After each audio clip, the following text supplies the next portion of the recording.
Well, first of all, that's his MO. So, of course, I expect him to be active. Secondly, and more importantly, think about what he's doing here. You add Danny Green, you add Terrence Ferguson, you definitely add Seth Curry, who's a Curry. That means he can shoot, okay? So you're trying to surround your big man, Joel Embiid, with shooters, particularly in the event that you end up losing Ben Simmons because you're going after James Harden yourself. I don't know whether that'll happen or not, but I know if I'm the Philadelphia 76ers, I certainly do not want to let James Harden go to Brooklyn. Remember, Daryl Morey was mired in the Western Conference for years, teasing about the potential championship squad that he had, but he kept running into a trifecta that he simply couldn't match up against in the Golden State Warriors with the greatest shooting backcourt in the history of basketball in Klay Thompson and Steph Curry, along with Kevin Durant. Now Kevin Durant is in Brooklyn. He's got Kyrie, and he could potentially get Harden. If you're Daryl Morey, you want to make sure you get Harden to pair him with Embiid. You might want to hold on to Ben Simmons, but I doubt Tillman Fertitta and the Rockets will let you. You'll have to give up multiple pieces, picks, and things of that nature.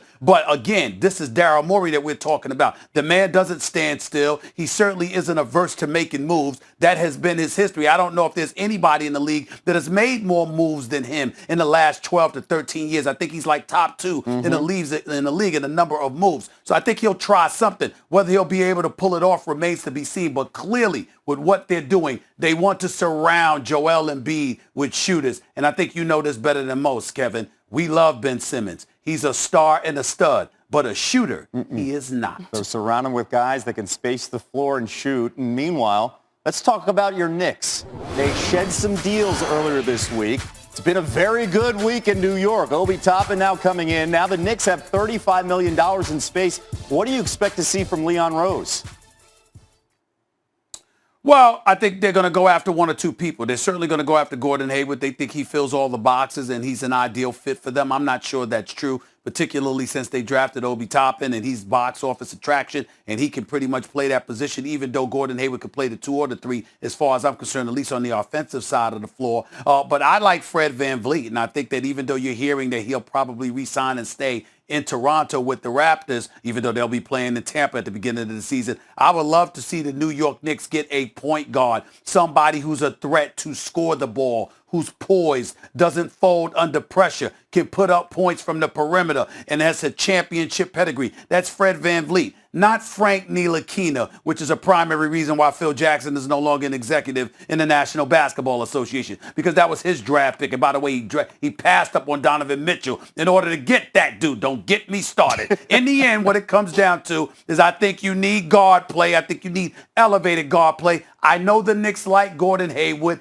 Obviously, having $35 million in cap space, it looks like he's the guy they may go after. We don't know what that's going to materialize into. He was competing for a championship. Clearly, that's not going to be the immediate future for the New York Knicks. So I don't know whether he'll resign with Boston, go to Indiana, or go someplace else. But the New York Knicks are definitely in play. So they say. We'll see what happens with that. But I do believe Fred VanVleet should be somebody they consider if he gives any kind of indication that he's willing to consider them, because that little brother can play. He can shoot. He can run a show. He's a threat offensively from that point guard spot. And God knows they don't have that available to them right now. He'd be perfect in New York in this system. By the way, we're not going to get you started because, it's been a good week for your Knicks. We'll see how this plays out moving forward. Thank you, Stephen A. As Woj reported on Tuesday and Wednesday, this happened. Gordon Hayward has opted out of his $34.2 million option, and he is now the biggest name to hit the free agent market. No longer now a Boston Celtic, and Gordon has a couple of options, 3 options. He can re-sign with the Celtics on a long-term deal, or he can sign with one of the 2 teams with significant cap space. That's the Knicks or the Hawks. The third option is he can agree to a sign and trade with a team that does not have enough cap space to sign him. We've heard a lot about the Indiana Pacers as a possibility, as Gordon Hayward is from that area. Let's bring in Tim Legler, Richard Jefferson for more on this one. Legs, let me start with you, because first and foremost, $34.2 million. Gordon Hayward says, no, I'm going to leave a team that's been one of the tops in the East for the last couple of years. You think this was the right decision by Gordon Hayward, given what he's been through, not healthy the last couple of years in particular? Well, let's see what he's got in mind, Sage, because I know I physically can't even make my mouth formulate the words, I don't want $34 million. I can't physically do that. So he must have something in mind that he wants. That's a head scratcher for me. I assumed he would take that $34 million. He's on a team that potentially can get to the finals or win a championship. He might not like his role as much as fourth fiddle in Boston, but he's still got $34 million coming and then hit free agency next summer. There's clearly something there that he doesn't like about that situation, and he thinks maybe he's got more to offer and it may be a more pronounced role with a different team. So I think sign and trade sounds like it may be the route that this is going. Indiana's coming up a lot in this, and the rumors about what Boston's going to get back include Miles Turner, which I think would be a tremendous pickup for the Celtics. And I think you've got enough offense there in Boston that you could actually value the shot blocking rim protection of Miles Turner more than, the 14, 15 points you could get out of Gordon Hayward. So I'm shocked he turned down the $34 million, but he clearly has something else that he is looking for at this stage of his career, having just turned 30 years old. Let's see exactly what it is that Gordon Hayward has in mind, because I think we're all waiting to see. Look, I agree with you, Legs, but we've already seen a little bit of tampering being talked about. So a lot of times these deals are done, weeks before, days before the actual deadline comes. And I think it's a good idea. And the reason why I think it's a good idea is this.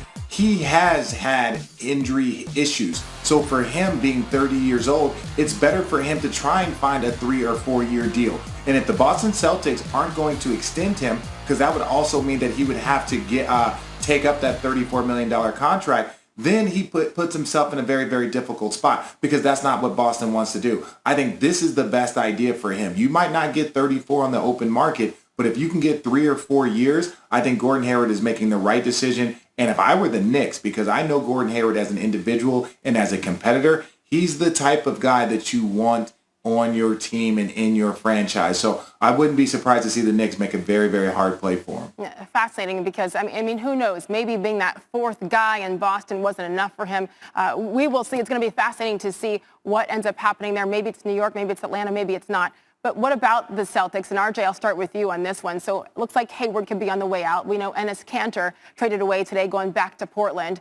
They haven't made it to the finals yet with this current group. Of course, Kemba added just last year. What's the key for them to get there?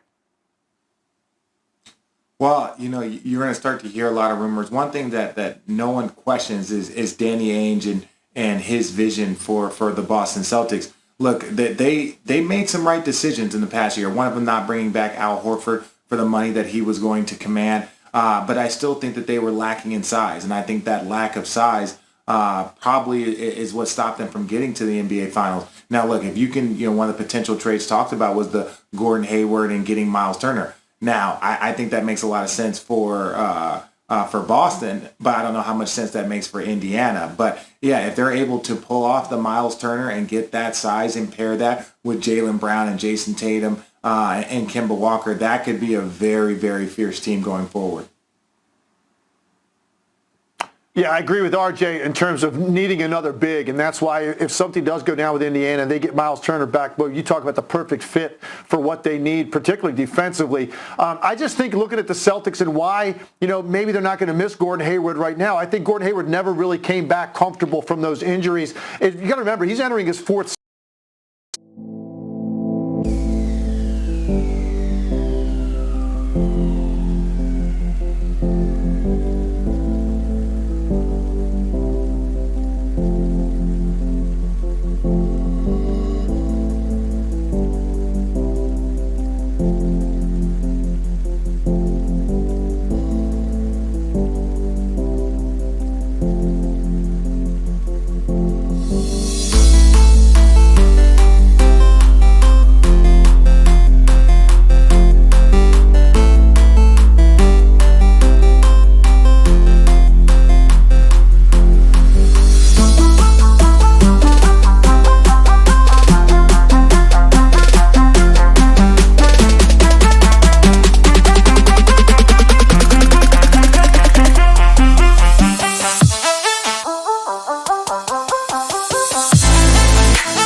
you.